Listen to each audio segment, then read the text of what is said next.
Hello प्यारे बच्चों बच्चों इस वीडियो में हम आपकी क्लास 10 मैथमेटिक्स का पहला चैप्टर रियल नंबर्स वास्तविक संख्याएं है ना, इसकी प्रश्नावली 1.1 ये क्वेश्चंस करेंगे।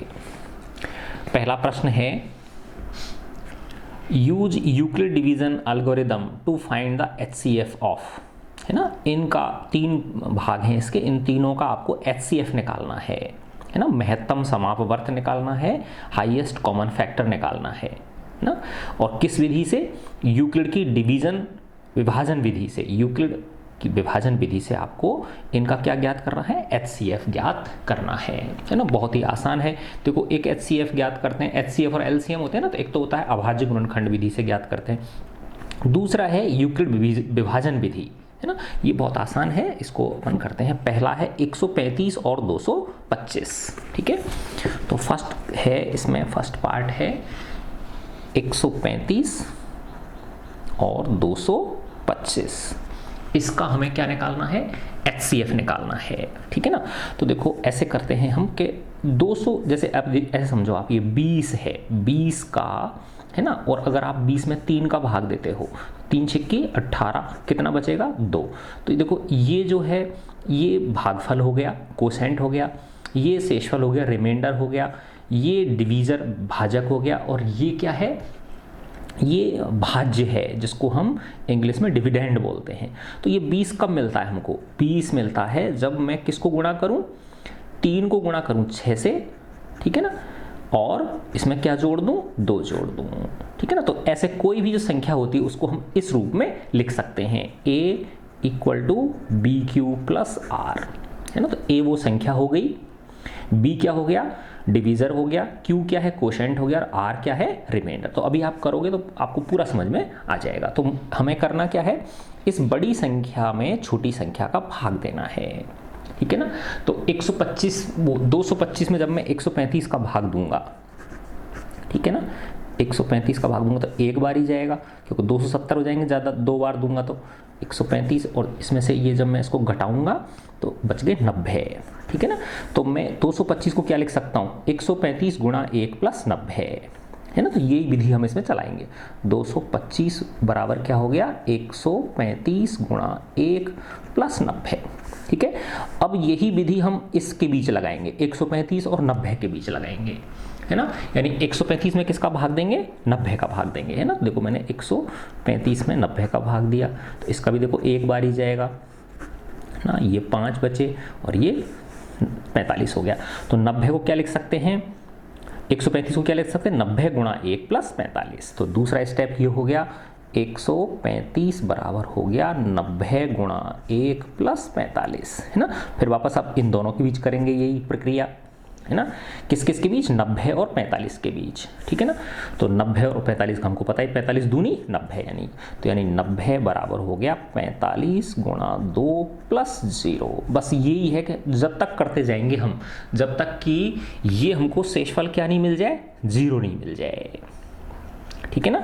तो देखो यहाँ पे इस केस में जब ये 0 आ जाता है, तो उस केस में जो भाजक होता है ना, जो डिवीजर होता है, वही क्या होता है? इसका, इन दोनों संख्याओं का एचसीएफ होता है।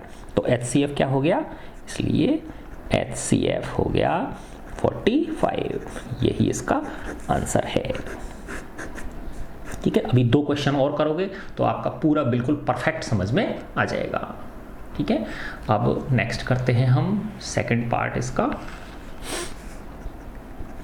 ये है 196 और 38,220, है ना। ये रहा देखो, 196 एंड 38,220, है ना। तो इसमें किया मैंने, ये है 196 और दूसरी संख्या है 38,220। तो वही सेम चीज़, 38,220 में किसका भाग देंगे?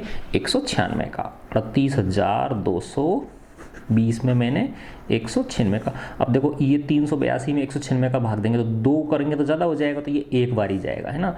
तो 196 और 382 में से जब मैं 196 घटाऊंगा तो ये आ जाएगा 186 बच जाएंगे। कितने बच जाएंगे? 186। फिर मैंने 2 उतार लिया, 1862 हो गए। 196 में जब 1862 का भाग दूंगा तो ये जाएगा 9 बार, है ना। तो 9 बार क्या हो गया 1764। 196 को जब 9 से गुणा करोगे तो आ जाएगा 1764। जब 1862 में से 1764 घटाओगे आप तो आपको मिलेंगे 98 फिर आप ये जीरो उतार लोगे तो 196 और ये कितना हो गया 980, और 980 में जब 196 का भाग दोगे तो 5 बार पूरा पूरा चला जाएगा, है ना। तो क्या बच गया शेषफल 0 बच गया।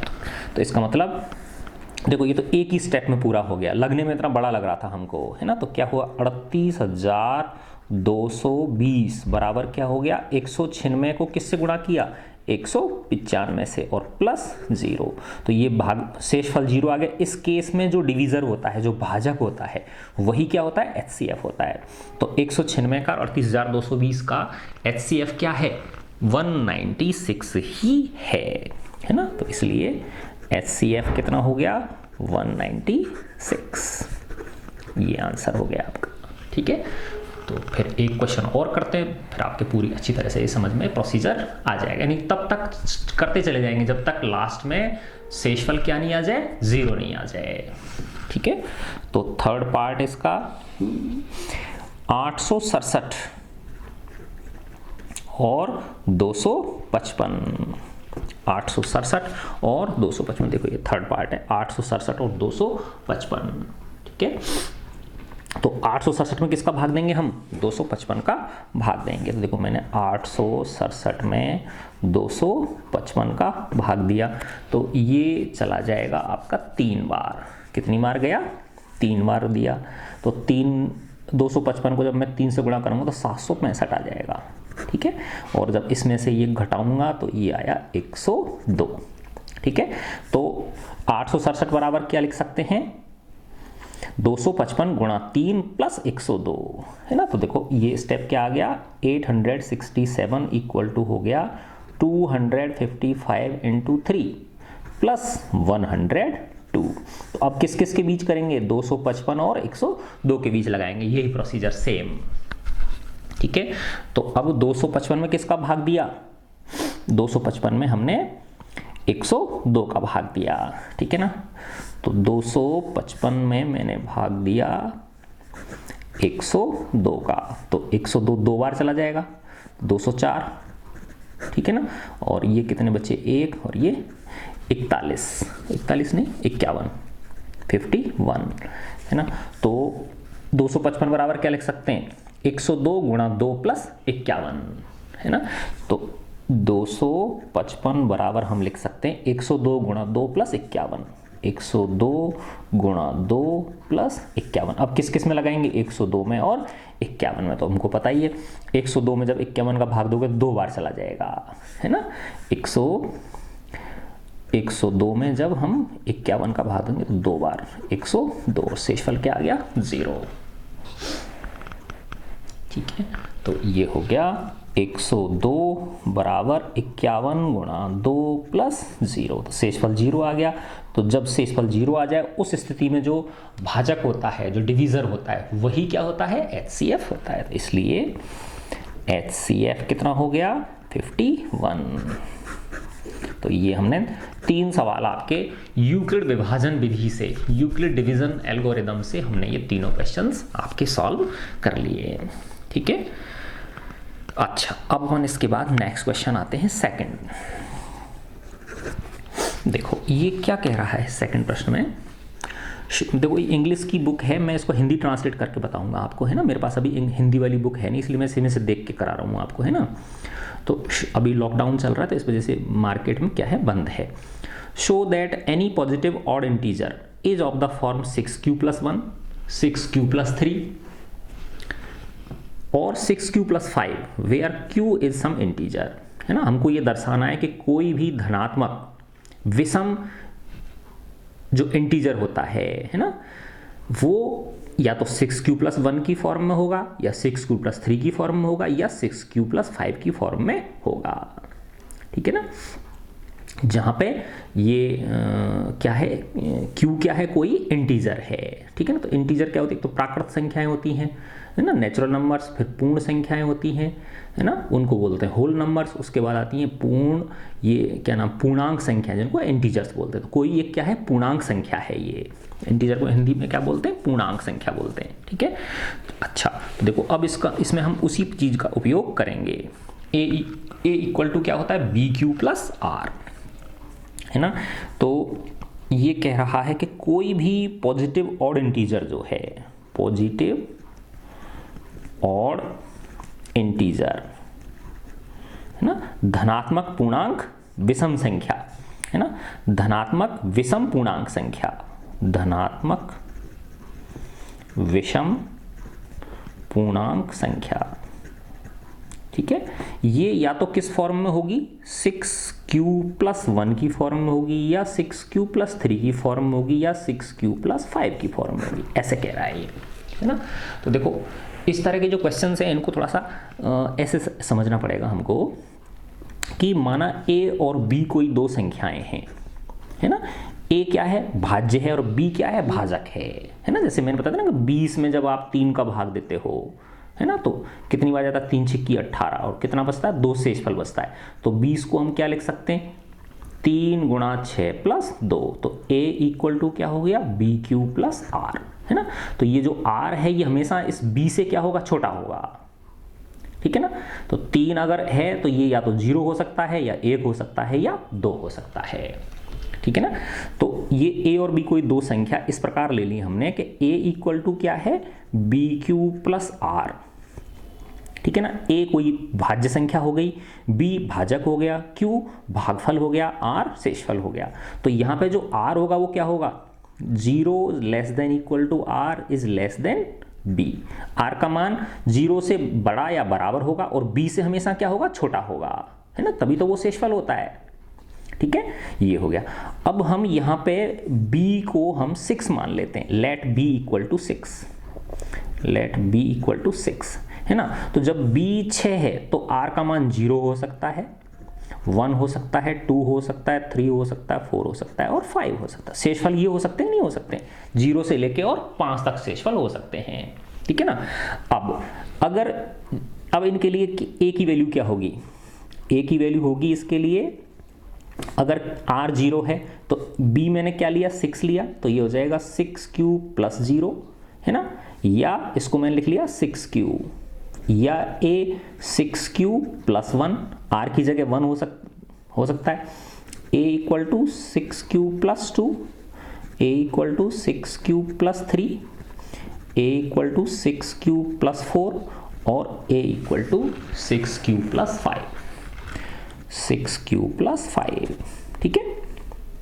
अच्छा ये क्योंकि अब देखो इसमें क्या लिया, r = 0 लिया तो ये आ गया, है ना, r = 0 लिया तो क्या हो जाएगा, a बराबर, b की जगह मैंने 6 लिया तो 6q + 0 यानी 6q हो गया।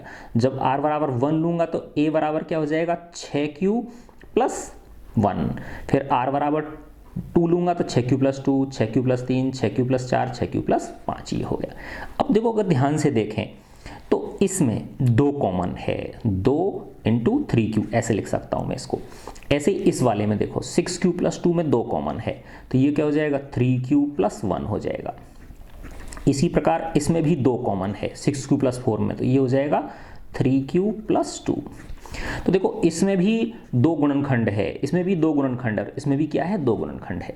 तो ये जो तीनों संख्याएं हैं कौन कौन सी, a = 6q, a = 6q + 2, और a = 6q + 4, ये तीनों ही संख्या 2 से भाज्य हैं। 2 का भाग जा रहा है ना इसमें पूरा पूरा, क्योंकि क्या है, ये 2 गुणनखंड आ रहा है इसमें, तो इसका मतलब ये क्या नहीं हो सकती, विषम नहीं हो सकती, है ना। तो ये क्या हुई, सम हुई, तो फिर विषम कौन सी बची, ये और ये, है ना। तो जो पॉजिटिव ऑड इंटीजर्स हुए वो कौन कौन से हुए, 6q + 1, 6q + 3 और 6q + 5, यही आपसे पूछ रहा था, है ना। तो पॉजिटिव, अब इसमें दो सवाल हो गए इसी के अंदर। अगर आपसे कहे पॉजिटिव इवन इंटीजर्स वो किस फॉर्म में होंगे, 6q + 2 और 6q + 4 की फॉर्म में होंगे, और अगर पॉजिटिव ऑड इंटीजर्स पूछे तो वो किस फॉर्म में होंगे, 6q + 1, 6q + 3 और 6q + 5। तो पॉजिटिव ऑड इंटीजर्स है ना। और बेटा देखो ये जो है ना, कोशिश करो आप इन इंग्लिश की शब्दों को ही समझने का, क्योंकि बाद में कॉलेज में आपकी सारी बुक्स किसकी होंगी, इंग्लिश की होंगी, है ना। तो किस फॉर्म में हो गए ये, 6q+1, 6q+3 और 6q+5, ठीक है ना। ये प्रूव हो गया आपका, ठीक है। अब अपन आगे चलते हैं। नेक्स्ट क्वेश्चन है 3।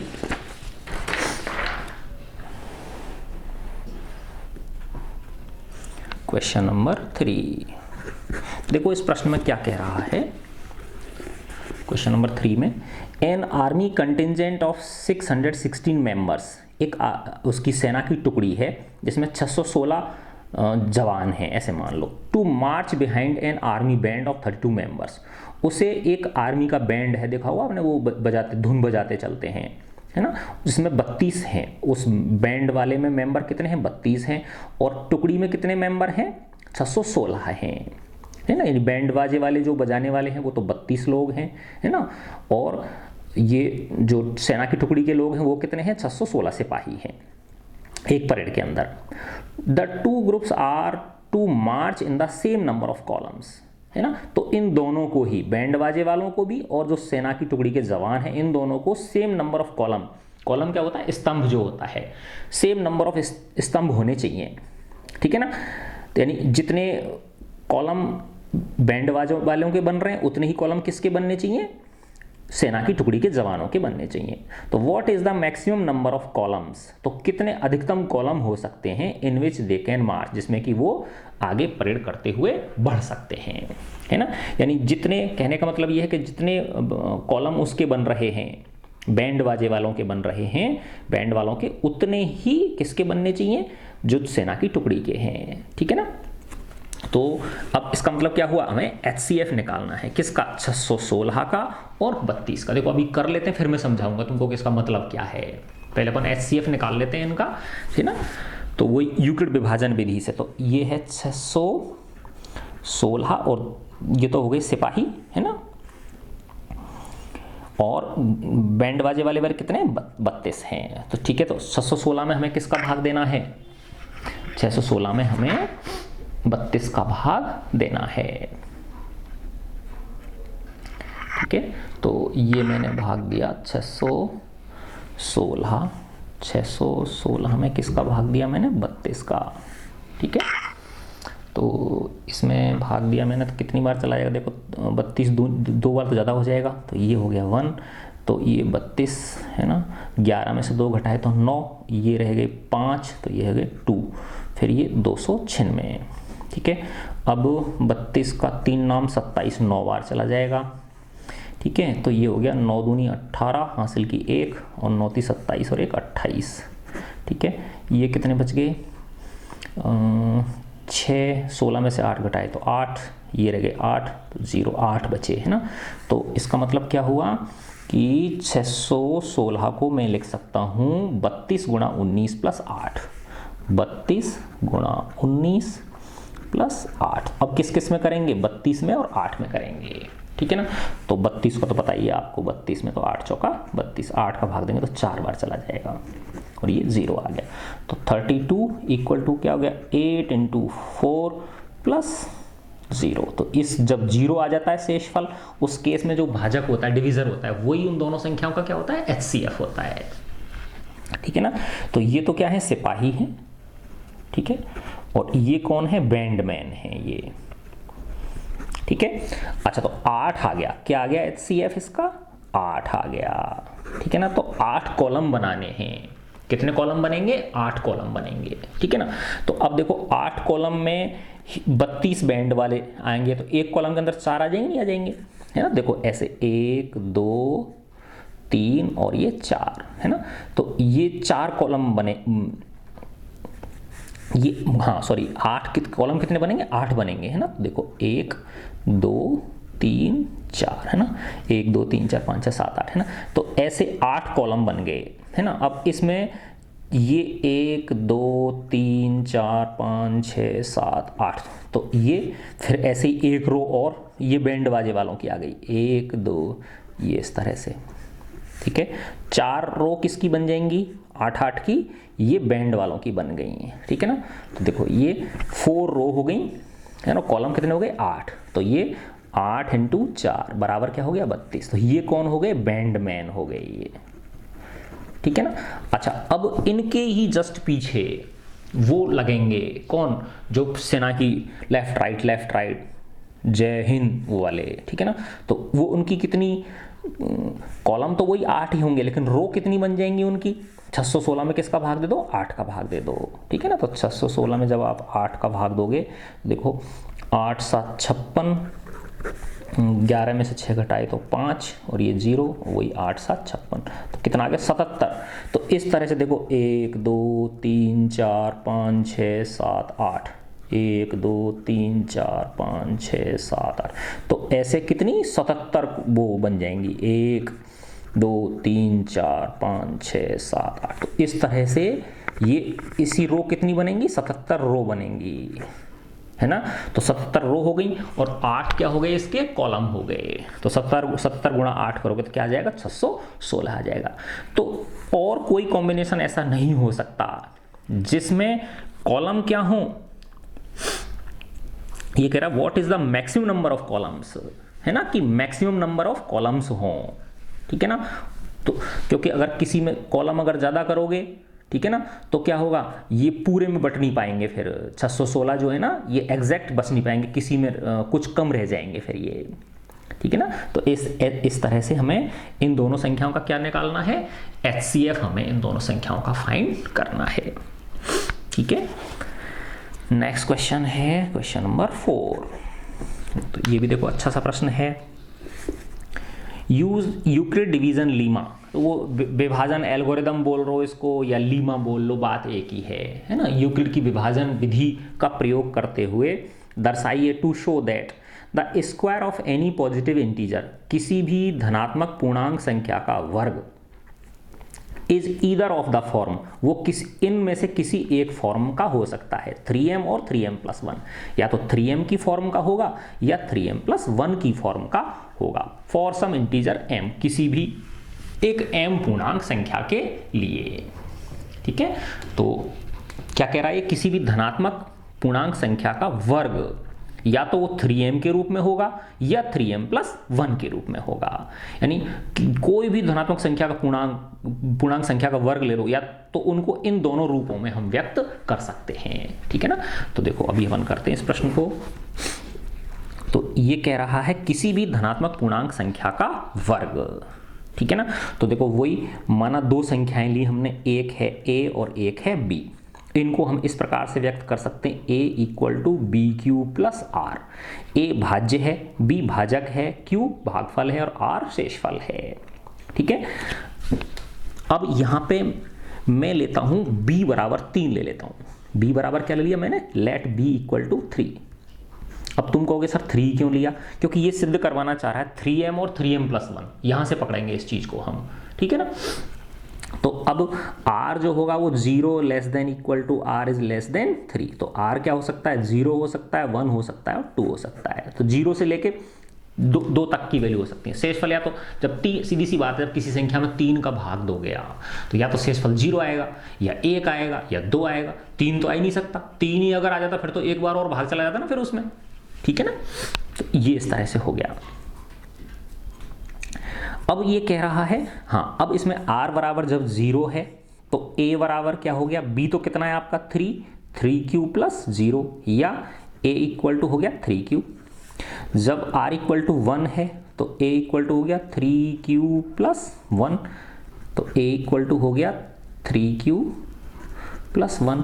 जब r = 2 है तो a = हो गया 3q+2, ठीक है ना, a = हो गया 3q+2। अब कह रहा है इनके वर्ग, है ना, इनका वर्ग करेंगे हम, वो या तो 3m या 3m+1 की फॉर्म में होगा, है ना। तो अब मैं इन तीनों का क्या करूंगा, वर्ग करूंगा, है ना। देखो एक तो इसका वर्ग करूंगा, फिर इसका वर्ग करूंगा, फिर इसका वर्ग, है ना। तो अब मैं जब a = क्या है 3q है, तो a² क्या होगा 3q का होल स्क्वायर हो जाएगा, तो क्या हो गया ये 9q²। तो इसको मैं क्या लिख सकता हूं, 3 × 3q², है ना। और इसको मैंने लिख दिया 3m, जहां पे m क्या है, where m equal to 3q², ठीक है ना। क्योंकि q का मान कुछ भी ले लो आप, है ना, तो उसको अपन क्या बोल सकते हो आप, m बोल सकते हो, ठीक है ना। तो ये किस रूप में आ गया, 3m के रूप में। कहने का मतलब ये देखो, q बराबर अगर आप 1 लोगे तो क्या आ जाएगा, 1 का स्क्वायर 1, 3 इंटू 1, तो m इक्वल टू क्या आ गया, 3 आ गया, ठीक है। q बराबर अगर आप 2 लेते हो तो 2 1 2 दूनी 4, 4 दिया 12 हो जाएगा ये, ठीक है ना। तो 12m होगा तो 12 3 36, तो अपने आप एक पूर्ण 36 किसका वर्ग होता है, 4 का वर्ग होता है। 36 किसका वर्ग होता है, 4 का वर्ग होता है, ठीक है ना। ऐसे ही q बराबर 3 लो तो क्या हो जाएगा, 3 3 9, 9 3 27, ठीक है ना। और 3q² बराबर को 27 हो गया, ठीक है ना। और 27 को जब आप वापस गुणा किससे कर दोगे, 3 से कर दोगे, क्या आ जाएगा, 81 आ जाएगा। और 81 किसका वर्ग होता है, 9 का वर्ग होता है ना। तो किसी भी संख्या को हम या तो इस रूप में 3m के रूप में व्यक्त कर सकते हैं, ठीक है ना। दूसरा फिर मैंने लिया a इक्वल टू 3q+1, अब इसका स्क्वायर करूंगा, ठीक है। तो a² का इधर क्या हो जाएगा, 3q+1 का होल स्क्वायर, इसका खोला मैंने तो पहली संख्या का वर्ग 9q², दूसरी की संख्या का वर्ग 1, 1 का वर्ग 1 ही हो जाएगा, फिर 2 गुणा पहली संख्या गुणा दूसरी संख्या, तो ये हो गया 9q² + 1 प्लस 6 दूनी 3 दूनी 6q, है ना। तो इसको मैंने लिख दिया 9q² + 6q+1। अब देखो इसमें से क्या चीज़ कॉमन है, 3 कॉमन है इसमें, है ना।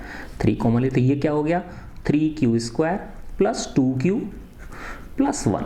अब इसको m मान लेता हूं मैं, इसमें q की वैल्यू जब कुछ भी रखोगे तो एक अंक आएगा, नहीं आएगा निकल के, क्या आएगा, कोई एक अंक आएगा, और उस अंक को मैं क्या मान रहा हूं, m मान रहा हूं उसको, ठीक है ना। तो यहां पे ये क्या हो गया, 3q+1, sorry 3m+1, where m क्या है, where m equal to 3q² + 2q, ठीक है।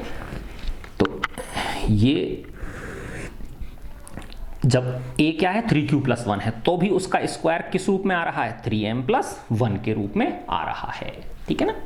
अब हमने ले लेते हैं a equal to 3q + 2, a equal to 3q + 2, अब इसका स्क्वायर किया तो इधर हो जाएगा 3q + 2 का होल स्क्वायर, इसका बल करूंगा, पहली संख्या का वर्ग करूंगा तो 9q², दूसरी संख्या का वर्ग करूंगा तो 4, 2 गुणा पहली संख्या 3q गुणा दूसरी संख्या 2, तो ये हो गया 9q² + 4 प्लस 2 3 6 दूनी 12q। अच्छा अब देखो इसको क्या लिख सकता हूं मैं, 9q² + 12q + 3 + 1, ऐसे लिख लिया मैंने। अब देखो इसको एक साथ ले लिया, है ना। इसमें क्या चीज कॉमन है, 3 कॉमन है, ठीक है। 3 कॉमन लेते ही क्या हो गया, ये 3q² + 4q + 1 + 1। अब ये m, इसकी कोई ना कोई एक वैल्यू होगी कि नहीं होगी, q के किसी भी मान के लिए इसकी क्या होगी, एक निश्चित वैल्यू होगी, ठीक है ना। q के किसी मान के लिए इसकी क्या होगी, एक निश्चित वैल्यू होगी, तो इसको मैंने लिख दिया m लिख दिया, तो ये क्या हो गया 3m+1, वेयर m क्या है, जहां पर m क्या है, m ये है 3q² + 4q+1, 3q² + 4q+1, ठीक है। तो हमने देखो तीनों स्थितियों के लिए देख लिया, हमने तीनों स्थितियों के लिए देख लिया कि जब a बराबर क्या है, 3q है, तो भी उसका जो स्क्वायर है वो किसके रूप में आ रहा है, 3m के रूप में आ रहा है। जब a बराबर 3q+1 है तो उसका भी स्क्वायर किस रूप में आ रहा है, 3m+1 में आ रहा है। और जब a बराबर 3q+2 है तो उसका स्क्वायर भी किस रूप में आ रहा है, 3m+1 के रूप में आ रहा है ना। तो किसी भी धनात्मक पूर्णांक संख्या का वर्ग हम उसको किस रूप में लिख सकते हैं, उसे हम या तो 3m के रूप में लिख सकते हैं या 3m+1 के रूप में लिख सकते हैं, है ना। कोई भी संख्या देखो ऐसे समझ लो अब आप कि आप किसी भी संख्या का वर्ग ले लो, है ना। जैसे 4 लिया तो 4 को क्या लिख सकते हो आप, 3+1, तो 3 × 1 + 1, तो ये 3m+1, m क्या है यहाँ पे, 1 है ना। कोई भी संख्या ले लो आप, 25, आपने 25 अगर लेते हो आप, है ना, तो 25 को क्या लिख सकते हो आप, 3 इंटू 8 प्लस 1, तो 3 अट्ठे 24 प्लस 1, तो 3m प्लस 1 के रूप में हो गई ये। m क्या है यहाँ पे 8 है। कोई सा भी वर्ग ले लो आप, है ना, जैसे 144 अगर आपने लिया है ना, तो 144 को क्या लिख सकते हैं हम 3 और ये इंटू 3 चौका 12 और 3 अट्ठे 24, है ना, तो ये हो गया 3 इंटू 48। तो ये m क्या है 48 है, तो 3m के रूप में हो गया कि नहीं हो गया। तो या तो किसी भी धनात्मक पूर्णांक संख्या का वर्ग या तो 3m के रूप में होगा या 3m प्लस 1 के रूप में होगा। ठीक है, तो इस तरह से इस प्रश्न को हमने हल कर दिया। अब आपका इसका लास्ट प्रश्न है क्वेश्चन नंबर 5। देखो बच्चों 5 क्वेश्चन है, इसी प्रकार का है ये भी। Use Euclid division Lima, Euclid विभाजन लीमा का उपयोग करते हुए टू शो दैट, उसको उपयोग यह दर्शाने के लिए करो कि the cube of any positive integer, कि किसी भी धनात्मक पूर्णांक संख्या का घन क्या होता है, घात 3 जो होती है उसको बोलते हैं घन। किसी भी धनात्मक पूर्णांक संख्या का घन इज ऑफ द फॉर्म, वो इस रूप में होगा, या तो 9m के रूप में होगा या 9m प्लस 1 के रूप में होगा या 9m प्लस 8 के रूप में होगा। जैसे अभी हमने देखा था ना, किसी भी धनात्मक पूर्णांक संख्या का वर्ग किस रूप में होता है, या तो 3m के रूप में होगा या 3m प्लस 1 के रूप में होगा। तो अब ये क्यूब पे आ गया कि उसका जो घन होगा वो या तो किस रूप में होगा 9m के रूप में होगा या 9m प्लस 1 के रूप में होगा या 9m प्लस 8 के रूप में होगा। ठीक है, बस ये हमें शो करना है। तो सेम, अब इसमें देखो थोड़ा सा और ध्यान रखना है हमें। तो ये क्वेश्चन नंबर 5, तो ये कह रहा है किसी भी संख्या का क्यूब, है ना, घन, वो या तो 9m या 9m प्लस 1 या 9m प्लस 8, इन तीनों रूप में होगा। ठीक है, अच्छा, अब वही सेम चीज माना मैंने, दो संख्या मान ली, एक a है और एक b है। वो इस प्रकार है कि a equal to B Q plus R, है ना। a भाज्य है, डिविडेंड है, b भाजक है, डिविजर है, q भागफल है, कोशेंट है, और r शेषफल है, रिमाइंडर है। ठीक है, a equal to B Q plus R. अब यहाँ पे देखो, अभी तक हमने देखा था कि जो अपना सेकंड क्वेश्चन था उसमें मैंने b6 माना था, ठीक है ना। फिर ये फोर्थ क्वेश्चन था, इसमें जो b था वो मैंने 3 माना, है ना। लेकिन अब यहाँ पे ये 9 नहीं मानेंगे इसको हम, ये थोड़ा ध्यान रखना पड़ेगा इसमें हमें, इसे भी हम यहाँ पे भी b को 3 मानेंगे, है ना। तो लेट b इक्वल टू 3। तो जब b 3 है तो r क्या हो सकता है, या तो 0 हो सकता है, 1 हो सकता है या 2 हो सकता है। ठीक है ना। तो अगर r 0 है, व्हेन r 0, तो a इक्वल टू क्या हो जाएगा 3q प्लस 0, अर्थात 3q। जब r इक्वल टू 1 है तो a क्या हो जाएगा 3q प्लस 1, और जब r इक्वल टू 2 है तो a हो जाएगा 3q प्लस 2। अब इन तीनों का घन करेंगे, क्यूब करेंगे इनका, और उनको हम इस रूप में दर्शाएंगे, या तो 9m के रूप में होगा या 9m प्लस 1 के या 9m प्लस 8 के रूप में होगा। ठीक है, तो फर्स्ट मैंने ले लिया 9m, है ना, वो sorry a equal to 3q ले लिया, तो a इक्वल टू 3q। तो अब इसका क्यूब निकालना है मुझे, घन निकालना है, तो इधर क्या हो जाएगा 3q का क्यूब हो जाएगा, है ना। 3q का क्यूब हो गया, तो ये क्या हो गया बताओ, 3 3 होती 27 a क्यूब। तो इसको मैं क्या लिख सकता हूँ 9 इंटू 3a क्यूब, है ना। अब इसको मैंने लिख दिया 9m, वेयर m क्या है 3a क्यूब है। यहाँ पर m क्या है, where m equal to 3a cube.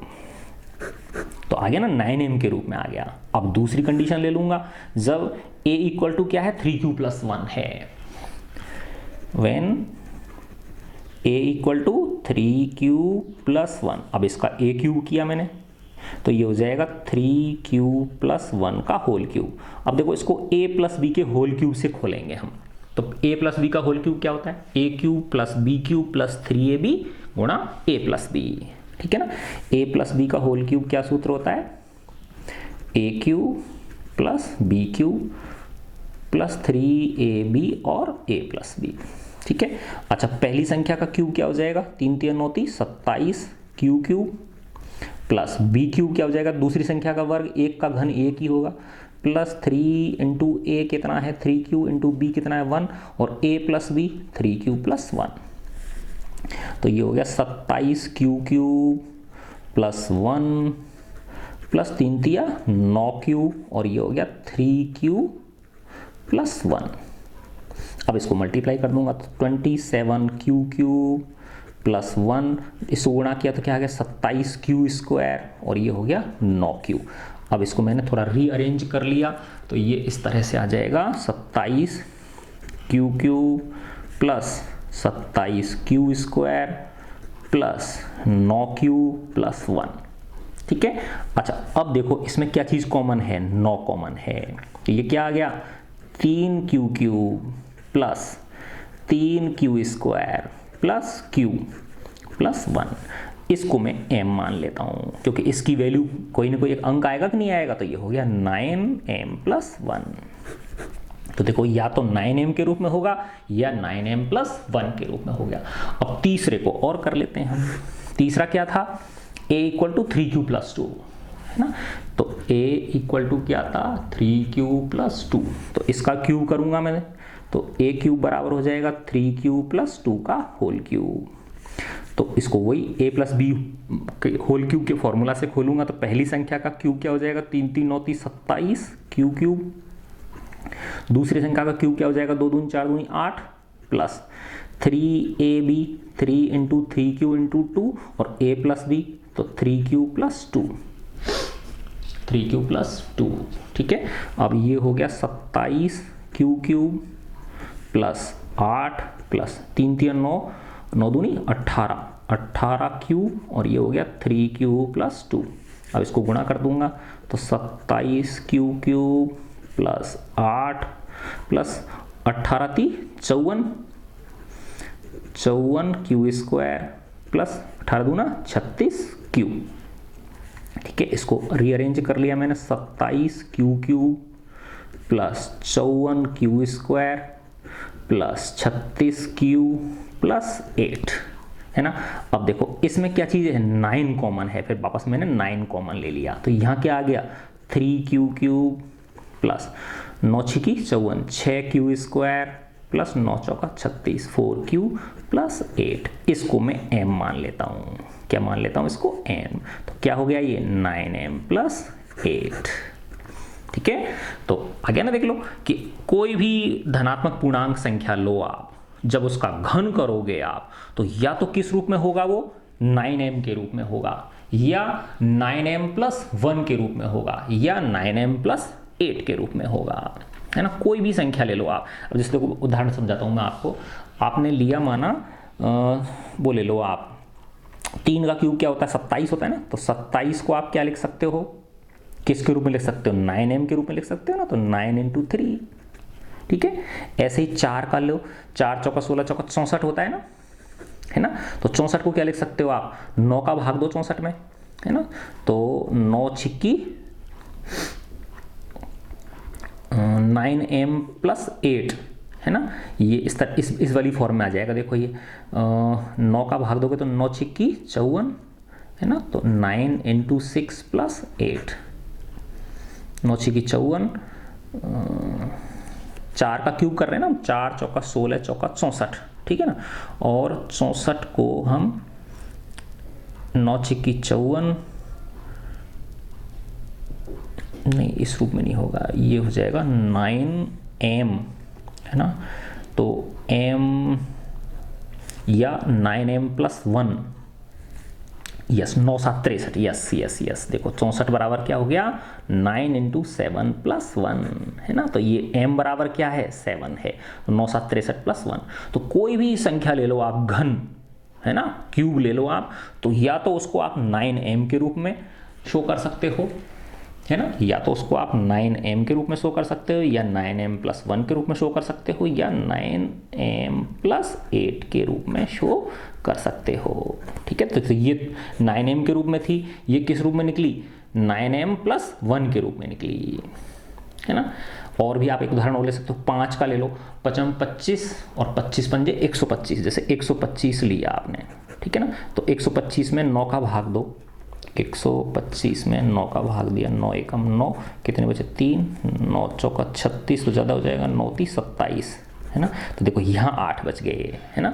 यहाँ कितने बच गए, 8 बच गए आपके। तो ये किस रूप में हो गया, 9 इंटू 13 प्लस 8, तो ये हो गया ना 9m प्लस 8 के रूप में हो गया।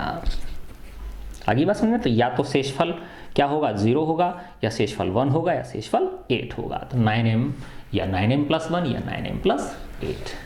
ठीक है बच्चों, तो इस तरह से आपकी एक्सरसाइज 1.1 समाप्तम भवति। ठीक है बच्चों, अगर आपको ये मेरे वीडियो समझ में आए हैं तो बेटा अपने फ्रेंड्स को उन्हें शेयर कीजिए, जिससे कि बेटा वो भी इनका लाभ उठा सकें।